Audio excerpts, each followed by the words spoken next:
It really is our government service operations. And unfortunately, they are often the biggest economic driver in our poorest communities. They're also the biggest employer.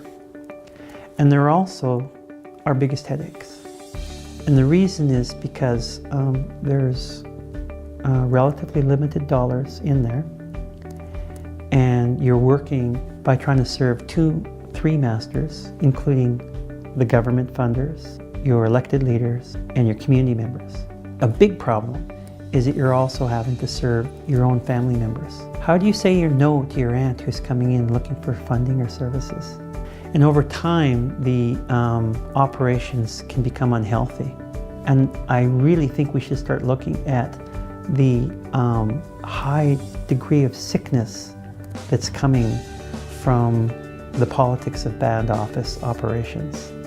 I can't tell you how many communities I've gone to where it's really affected a lot of people's lives in a very negative way. And so we need to deal with that effectively. And like anything else, the most important thing that we can do is to create really good structure. Now, what does a good structured band office operations looks like? You can think of 3 most important things that you should do to run an effective operations.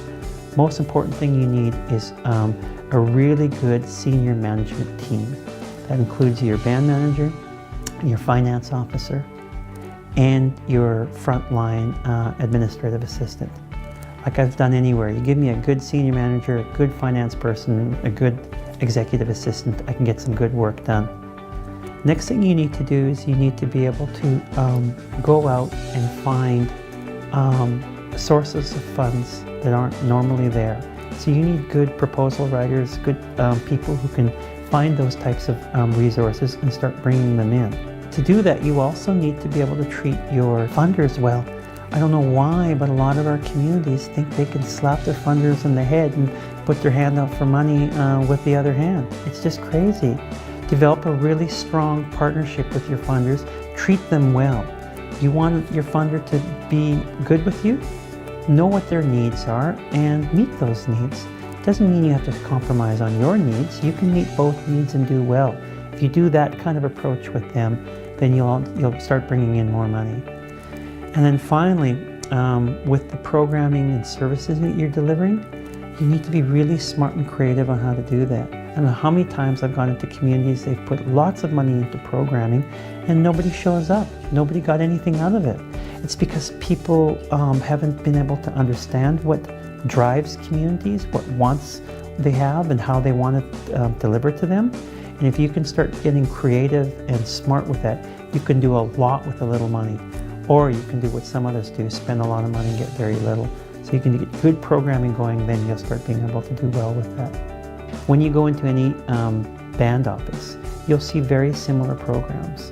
You'll see housing, you'll see social development, you'll see education, you'll see health. And they all have budgets, they're all supposed to be run a certain way. You see a pattern on how they are run. And the biggest error that you see is with housing. The housing has got to be the most cumbersome and politically sensitive of all the programs. You can go into debt very fast by not managing that program well.